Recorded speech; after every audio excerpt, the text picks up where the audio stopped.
Ron Paul on Trump's first year of presidency, U.S. dollar collapse and anarchy. Jeff interviews returning guest, and on our Shopulco 2018 speaker, Dr. Ron Paul. Topics include Ron Paul's interpretation of the first year of the Trump presidency and atrocious foreign policy, non-intervention, looming U.S. government bankruptcy, Trump controlled by the neocons, the coming destruction of the dollar, distortions in the economy, and upcoming corrections, the everything bubble, the best government is self-government, liberty and prosperity, moral anarchism, the right to self-defense. Dr. Paul to speak at on our Shopulco 2018. Is the U.S. dollar about to collapse? Will the U.S. dollar collapse? The total collapse of the U.S. dollar is an all-too-real possibility in the not-too-distant future. It will happen when the value of the U.S. dollar plummets to a value equivalent to almost zero. Anyone who is holding U.S. dollar assets would inevitably be compelled to sell them quickly and at any cost. This would include any foreign government who operates a U.S. Treasury. It would also affect any foreign exchange futures traders, and of course all individual investors or holders of U.S. currency. If or more likely when this crash takes place, all parties involved would likely be demanding alternative assets other than U.S. dollars. The collapse of the U.S. dollar would make everyone want to sell their U.S. dollars and denominated assets, and no one would be buying them, which in turn would hurt the value even greater. If this becomes a reality, it would plummet the value to a near zero worth. It would make hyperinflation look like a walk in the park. What circumstances could bring about the collapse? 3 things must presumably occur before the dollar could begin its probably irreversible path to collapsing. First of all, there must be an underlying weakness and progressive instability. This situation is happening as I'm writing this post in 2017. The U.S. currency is undeniably weakening despite its increasing 25% against other currencies since 2014. But before that, the U.S. dollar declined 54.7% against the euro between 2002 and 2012. What caused this? The main reason would be the tripling of the U.S. debt during that period, from $6 trillion to $15 trillion. The debt today is even worse now at nearly $20 trillion. This now means that the debt-to-GDP ratio is now more than 100%. This dramatically increases the chances of the United States letting the dollar's value slide. In this scary reality, it means it would be easier to repay its debt with an alternate currency, or put simply, cheaper money. Secondly, there must be a viable alternative currency to take its place as the main go-to currency that everyone will need to switch to and buy. The U.S. dollar got its strength based on its use as the world's reserve currency. It became the reserve currency in 1973 when President Nixon made a controversial decision to abandon the gold standard that backed the value of the U.S. dollar. As the primary global currency, the U.S. dollar is still used for approximately 43% of all cross-border global transactions. This means that central banks are required to hold U.S. dollars in their reserves to be able to pay for these transactions. As a consequence, about 61% of these foreign currency reserves hold U.S. dollars. The second most influential currency after the U.S. dollar is of course the euro. But it only comprises less than 30% of central bank reserves. The damaging Eurozone debt crisis greatly weakened the euro as a viable global currency contender. China and others have since argued that there needs to be a new currency created to replace the U.S. dollar as the new global currency. The Chinese central banker named Zhu Xiaochuan has even tried to go one step further. He insists that the yuan should replace the U.S. dollar to help maintain and further strengthen China's economic growth. China has every right to be concerned with the U.S. dollar's steady decline in value. This is because it is the largest foreign holder of U.S. Treasuries in the world, and this would greatly depreciate its major investment funds. This now creates the question, could Bitcoin replace the U.S. dollar as the new world currency? In all seriousness, it does have many potential benefits. 1. It is not controlled by any one country or one central bank. 2. It needs to be created, managed, and spent online. 3. It is already accepted at many brick-and-mortar stores around the world. 4. It has a finite supply. 5. It appeals to those who would rather have a currency that is backed by something concrete, such as gold. But there are major obstacles in the way before it can become a one-world currency. Firstly, its value is extremely volatile. That is, because there is no central bank or monitoring system to manage it. Second, it has become a chosen payment for perpetrators of illegal activities on the dark web, which has tarnished its reputation. It is also vulnerable to tampering from unknown forces. The third and most unlikely occurrence that is needed for the US dollar to completely collapse is a huge economic triggering event that destroys confidence in the dollar. If major holders of U.S. currencies such as China and Japan started dumping their holdings of treasury notes onto the market, then this could cause a major market panic which could lead to a collapse. China owns $1 trillion in U.S. treasury notes. Why? Because China pegs the yuan to the U.S. dollar. This helps to keep the prices of its exports to the United States relatively cheap. Japan also owns more than $1 trillion in treasury notes. Therefore it would also prefer to keep the yen low to stimulate their exports to the United States. Japan is aiming to move out of a 15-year deflationary cycle. So would China and Japan ever dump their dollars? Extremely unlikely, but if they saw their holdings declining rapidly in value, and they had an alternative export market to replace the United States, then it's a possibility.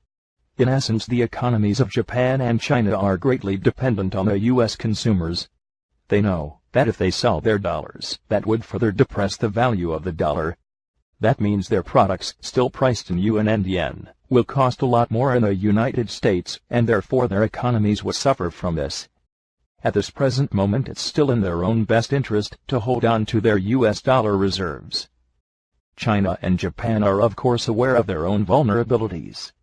They currently trying to sell more to other Asian countries that are gradually becoming wealthier in an effort to counteract possible future losses with united trading. But the United States is still currently the best trading market in the world. When could the dollar collapse? I personally do not see the dollar collapse occurring in 2017. In actual fact, it's unlikely that it will ever collapse at all. Simply because any of the countries that have the power to make this happen, China, Japan, and other foreign dollar holders, would like to avoid this happening at all cost. It is just purely not in their best interest. What advantages could you gain by bankrupting your biggest and best customer?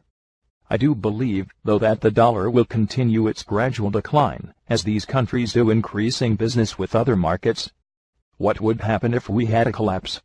A sudden collapse in the U.S. dollar would create immediate and unprecedented global economic turmoil. Investors would panic and rush to trade to other currencies, such as the euro, major assets, or gold commodities. Demand for treasuries would immediately plummet, and interest rates would begin to rise, while U.S. import prices would also skyrocket, causing massive inflation. U.S. exports, on the other hand, would become dirt cheap, giving the economy a brief boost. But in the long run, inflation, high interest rates, and extreme volatility would place a stranglehold possible future business growth. Unemployment would rise dramatically, sending the United States back into major recession, or even worse, a depression.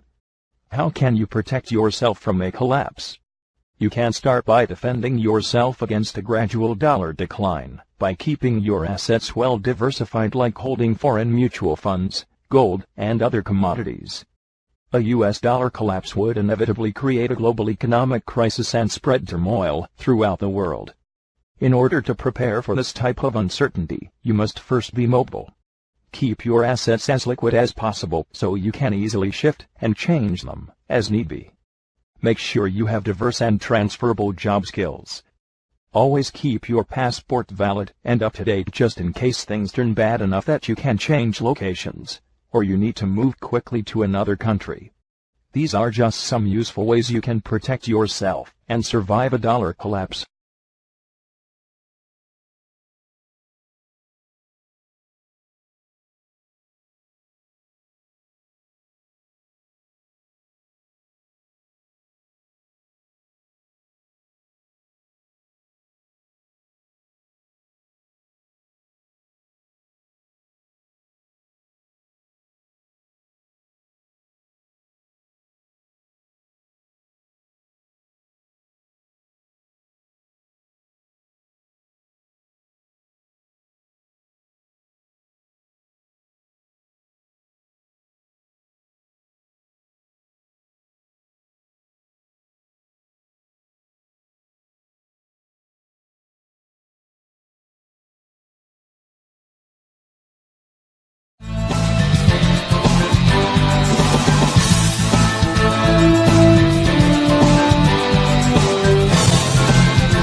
Robert Kiyosaki, the next financial crash will be like an avalanche. It's time to be alert.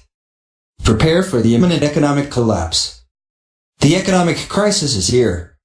The second financial bubble is going to soon burst, and there's nothing anyone can do about it. The Federal Reserve has set up the American economy for financial collapse for printing trillions of dollars back in 2008 and 2009. The Federal Reserve's policies of printing trillions of dollars back in single quote 08-09 have locked into place a serious financial crisis at some point in our future. Going so far as to intimate the financial collapse and market crash will occur at least sometime in the next 2 years, it's unavoidable, and even Donald Trump can't stop it. Top economists predict that within the next 18-24 months, the imminent economic collapse will happen. The Federal Reserve has set up the American economy for financial collapse and market crash for printing trillions of dollars back in 2008 and 2009. The Federal Reserve's policies of printing trillions of dollars back in single quote 08-09 have locked into place a serious financial crisis. I have been studying markets and long-term macroeconomic trends as both a hobby and a work-related venture for quite a few years now. As an employee of the railroad industry, our traffic levels are heavily affected by market downturns. I can personally describe the effects of the 2008 market crash when traffic levels fell drastically enough to put me out of work. Whenever a market downturn begins, the railroads are one of the first industries to suffer, and the effects last longer and hit harder than those seen in the consumer goods industries such as retail. Therefore, I will cite the railroad and our traffic patterns in answering your question. What will be the cause of the next financial crash? Well, that's simple. The cause hasn't changed substantially since 1913 when the Federal Reserve System came into existence and fundamentally changed the American economy from a mostly free market system to a mixed economy in which members of the Board of Governors exercised substantial control over the money supply. Each and every meltdown from the Great Depression of the 1930s to the housing crisis in 2008 can ultimately be laid at the foot of the Federal Reserve System and its economic policy of the time.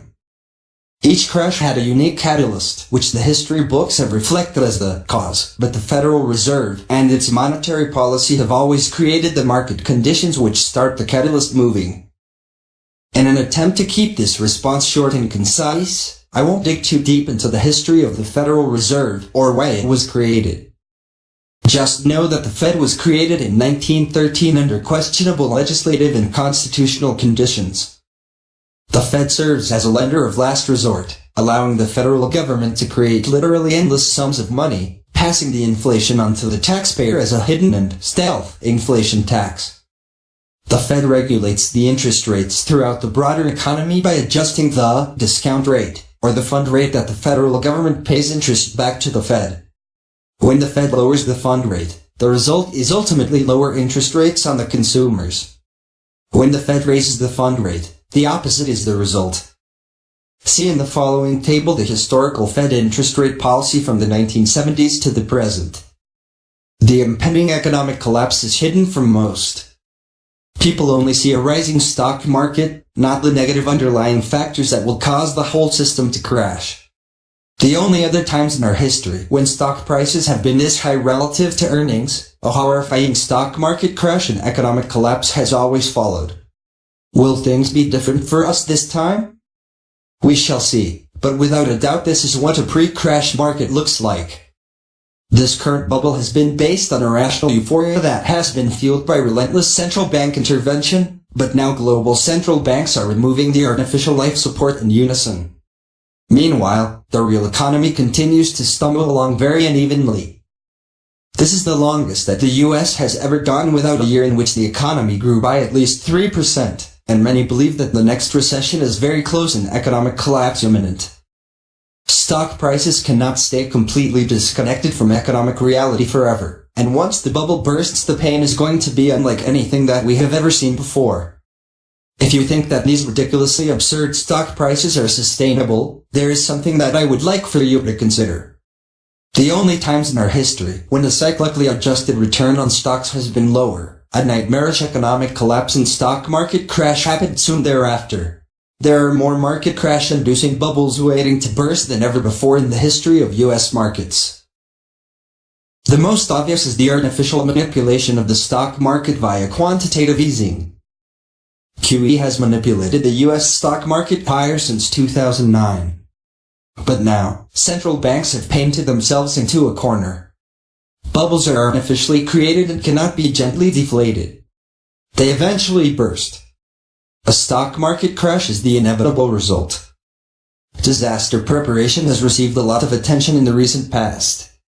In fact, people who live in every corner of the world prepare for various disasters such as famine and war.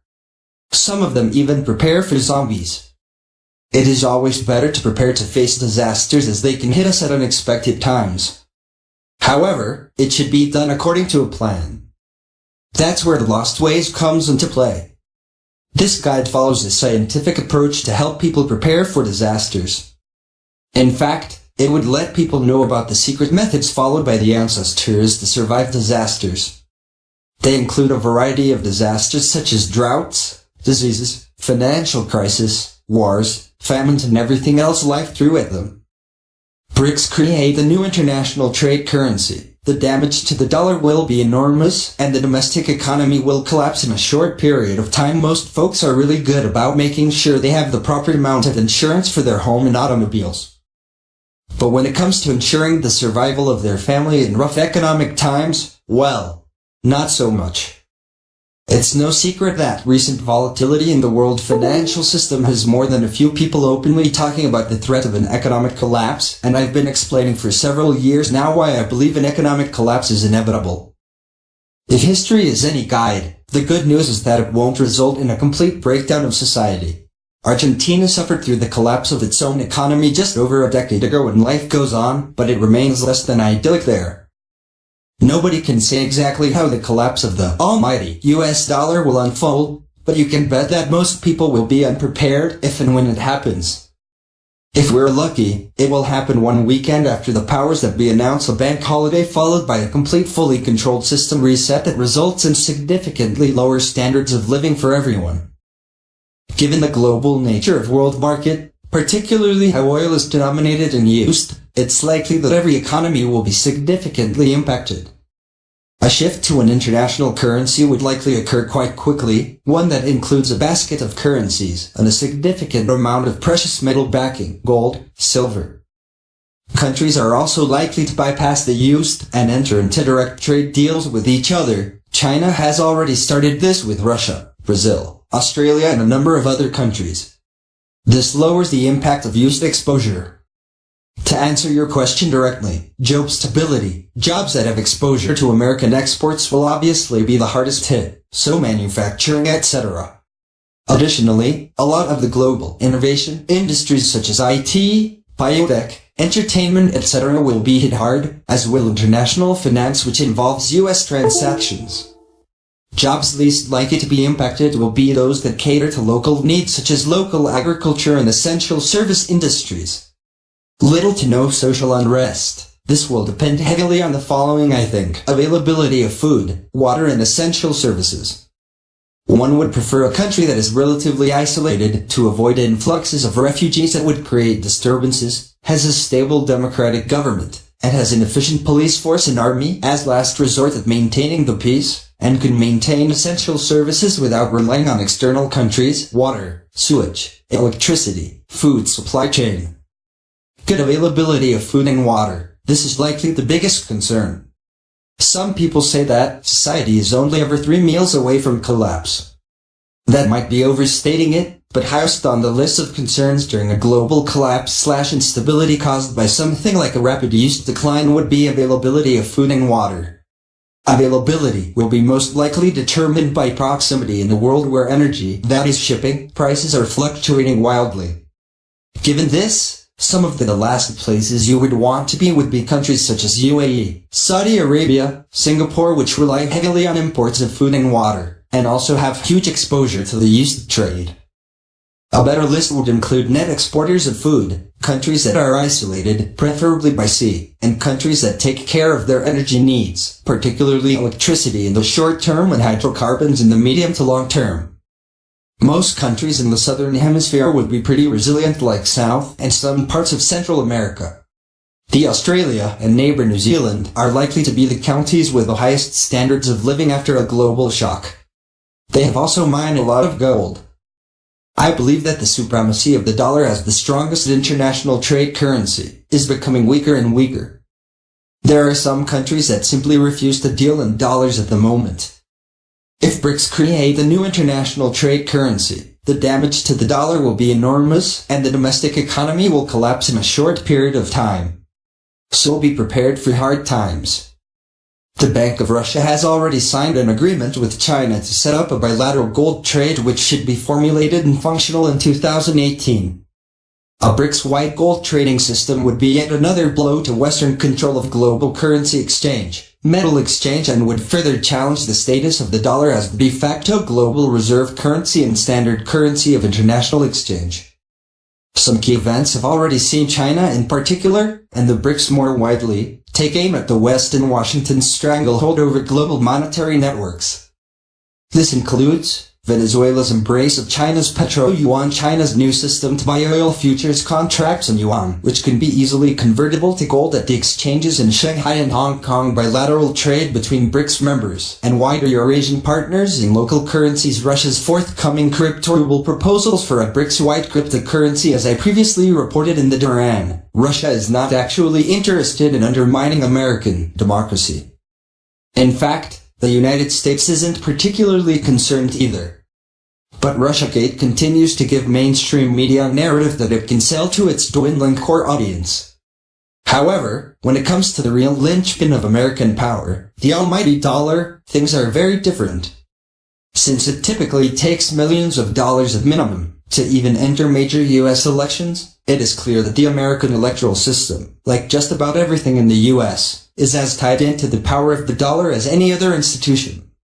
The entire contrived narrative about Russia is really a thinly placed mask which hides the real worry in the U.S. about Russia's latest geostrategic moves. Today, Russia's Prime Minister and Deputy Prime Minister took part in an official visit to China, where both countries signed agreements to expand bilateral trade in national currencies, as opposed to using the US dollar as the standard transaction currency. In the summer of 2017, the presidents of Russia and China led a large meeting of top government and private sector officials from both countries. Scores of agreements were signed, including those which set into motion bilateral trade in national currencies. Today, Russia's Deputy Prime Minister Sergei Prikodko commented on the progress of these arrangements.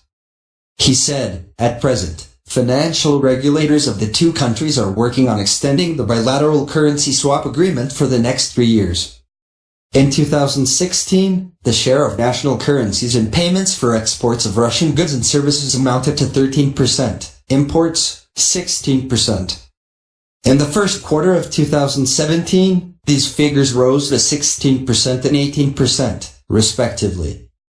With countries throughout the world, including Turkey, Venezuela, and Iran, beginning to trade in national currencies or in Chinese yuan, the power of the US dollar as a standard trading and reserve currency is being actively and openly undermined by China, Russia, and their trading partners. This, of course, is perfectly legal, as countries can trade in any currency they wish. They can even use barter as a means of exchange, as Iran sometimes still does with Russia. While the US has long felt threatened by Chinese trade and industrial dominance, now the US dollar is being actively challenged by the growing power of the Chinese yuan. The yuan is now positioned to threaten the hegemony of the dollar as a major trading and reserve currency. This has expressed itself in the following ways: China offering the sale of oil futures contracts in gold-backed yuan countries as wide-ranging as Venezuela, Turkey and Russia conducting major bilateral trade in national currencies, as opposed to the US dollar, the possibility of a new BRICS trading standard based on the yuan, gold or other Eastern currencies, the possibility of a BRICS-regulated cryptocurrency. Additionally, other nations which have been hit by unilateral sanctions, including Iran, have also showed a willingness to embrace a new dollar-free trading regime with its existing and new partners. In this sense, while the US has often criticized China for pegging the yuan to the dollar, the combination of China being willing and able to convert yuan to gold in respect of oil futures contracts, as well as the increasing global confidence in the yuan as a reliable trading and reserve currency, may eventually lead to China floating the yuan or pegging it to another standard. As China holds billions in U.S. sovereign debut, China holds the fate of the dollar in its hands more than ever, as now China has many other options at its disposal when it comes to diversifying its monetary policies. In a recent report from the U.S.-based Navy Times, journalists interviewed sailors aboard the USS Shallow Cruiser. The ship, which is based in Japan, has been running missions throughout East Asia in an attempt to allegedly deter North Korea. But far from deterring North Korea, the American seamen have stated that their conditions have left them demoralized and even suicidal. In this sense, one sees U.S. sailors used and abused by their chiefs, preparing for battles which many believe cannot be won, all the while provoking the Chinese superpower in its own maritime territory. At the same time, it is crucial to understand that the military endeavors of the U.S. have nothing to do with security, the territory, or people of the U.S., but instead follow on from the perceived financial and monetary benefits that the U.S. intends to achieve by disrupting the peace and stability of regions vital for Chinese trade. At the same time, the U.S. is surprised and reacting unreasonably to the reality that as China's trading, logistical, fiscal and monetary might grows, so too will its geopolitical influence necessarily grow. The U.S. being so keen to protect its hegemony, a hegemony built increasingly on excessive military spending and the power of the Federal Reserve's monetary manipulation, seems unwilling to gracefully accept China's rise to global prominence as a leading power of the 21st century. China is consequently faced with the perfect storm of the U.S. fighting for its monetary hegemony using its military, all the while attempting to restrain China's growing political clout. In short, the U.S. is not fighting for the security of its realm, but for the security of the Wall Street-based financial industry and that of the Federal Reserve, in addition to the overarching geopolitical hegemony that both have allowed the U.S. to exercise with impunity. It is not a transparent war, but it may become a deeply ugly war, nevertheless. Should the U.S. dollar's value plummet as a result of international markets losing confidence in the U.S. economy and those which are directly tied into it, will feel the sting. These developments also call into question the long-term feasibility of the yuan being effectively pegged to the dollar. The moment that China feels that floating the yuan will incur greater aggregate advantages vis-à-vis the pegged yuan, China will float its currency. While it used to be received wisdom that it was the dollar which gave the yuan its value, the new dynamics in international trading markets and the sheer size and diversity of the Chinese economy are changing this reality and changing it rapidly.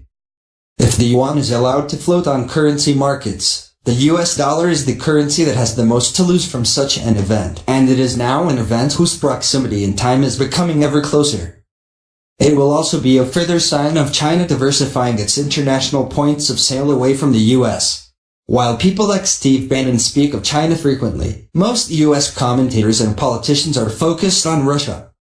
The reason for this is because Russia is still considered to be more geopolitically active superpower in areas which cause embarrassment for the U.S., primarily Syria. The other reason is that because of the U.S. economy being so dependent on China and because China owns so much U.S. sovereign debt, many in the U.S. are still more afraid of fully alienating China, whilst Russia, by contrast, has comparatively few economic ties to the USA.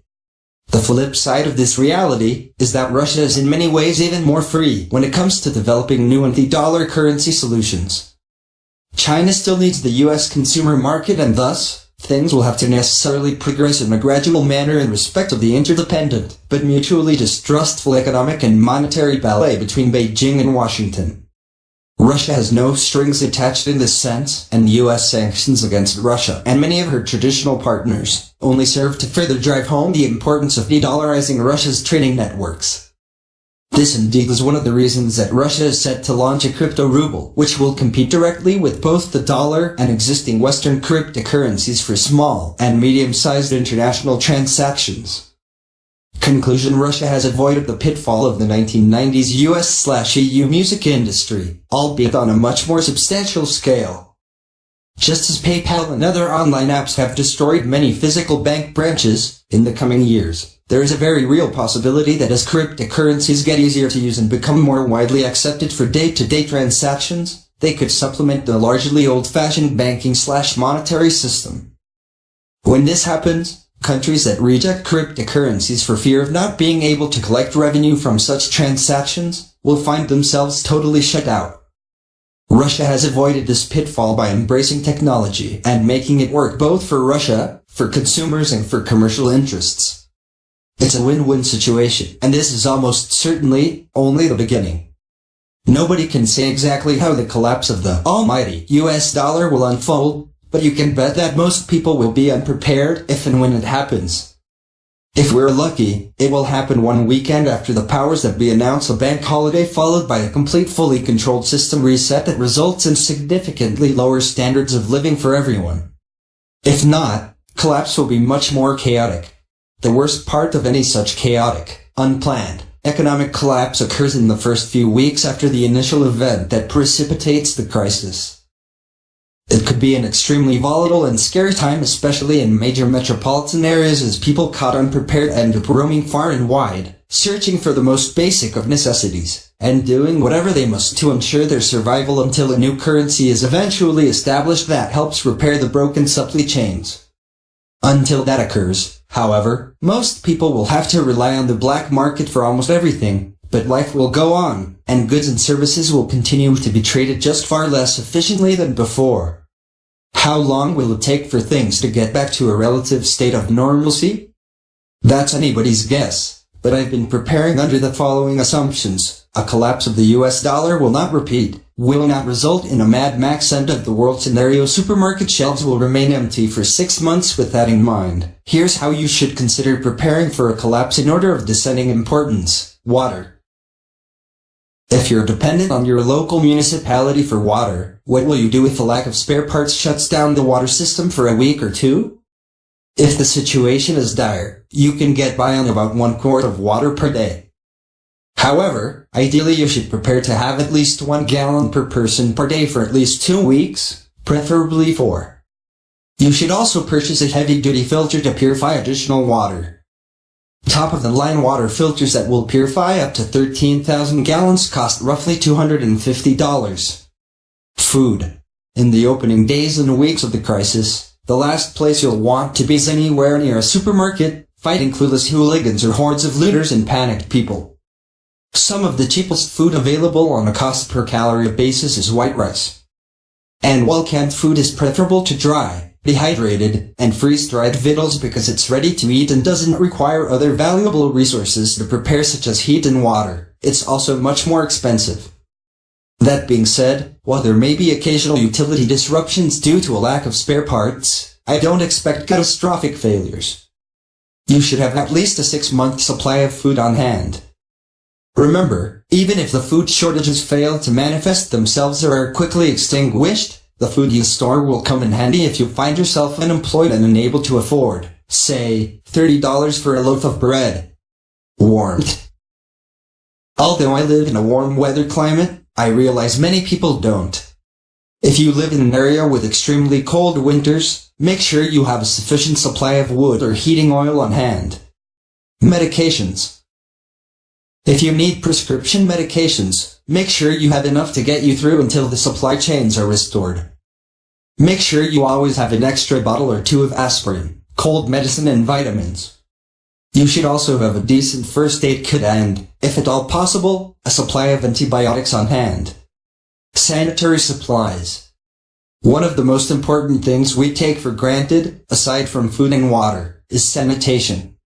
Make sure you have a 6-month supply of multiple soaps on hand, including bar soap, laundry detergent, and dishwashing liquid. You'll also want to make sure you have adequate stores of toilet paper, baby wipes, paper towels, trash bags, and feminine hygiene products. Employment. The best protection against hyperinflation is your own earning power. Unfortunately, those on fixed incomes like senior citizens and other retirees will be especially vulnerable to rising prices, because buying power declines sharply as dollar-denominated savings and retirement accounts rapidly lose value. Thankfully, most people who manage to remain employed will be able to minimize the loss of their purchasing power, because employers will be pressured to increase wages in order to allow their workers to keep up with rising consumer prices. So keep your skills polished and stay employable. Barter items. When a national currency fails and the normal supply chains break down, the local economy carries on and products become available via the black market. The only difference is that instead of using dollars, people will begin trading with others for needed goods and services. Proven options for bartering during times of economic distress include whiskey and other alcohol, coffee, cigarettes, chocolate, salt, batteries, ammunition, and butane lighters. Defense. Even now, when seconds count, the cops are only minutes away. And you can bet that if the economy collapses, your local police will be hours away. That's because they're going to be overwhelmed trying to keep some semblance of order, especially if you live in a large metropolitan area. After Argentina's economy collapsed at the turn of the century, crime skyrocketed. In fact, rapes increased by 165%, car thefts climbed 248%, robberies climbed 4,159%, aggravated assaults rose 5,597%, and burglaries increased by an incredible 512,100%. That is serious stuff, folks. So, more than ever, protecting your home, family, and yourself is going to be your responsibility. Learn how to use and safely handle a firearm. Then invest in at least one handgun and at least 500 rounds of ammunition, preferably more. My entire family, including my 16-year-old daughter, has taken multiple handgun classes, and I consider those courses to be among the best investments I've ever made. If you aren't comfortable with purchasing firearms, then make sure you have alternative defense options on hand such as pepper spray, because the odds are good that you're going to need it. Being prepared always is a perfect move towards living an enjoyable life. You need to prepare for both success and failure simultaneously. Being alert could save the lifestyle of your friends, relatively and more importantly your valuable life. Bad things that are anticipated to occur needs to be prepared for perfectly because they are inescapable, such as global warming. So if you are looking for a perfect guide that will explain to you how to outlive catastrophes of all kinds, then never overlook The Lost Ways. It is the best program for you. Is this book a scam? No. The truth is that this program is 100% genuine and results are guaranteed. It has been tested in many countries and many customers have given positive reviews about it. What are you waiting for then? Get your copy today and see your dreams turning into realities. Moreover, there is a 100% money-back guarantee. You have no chance to lose. Your investment is safe and productive.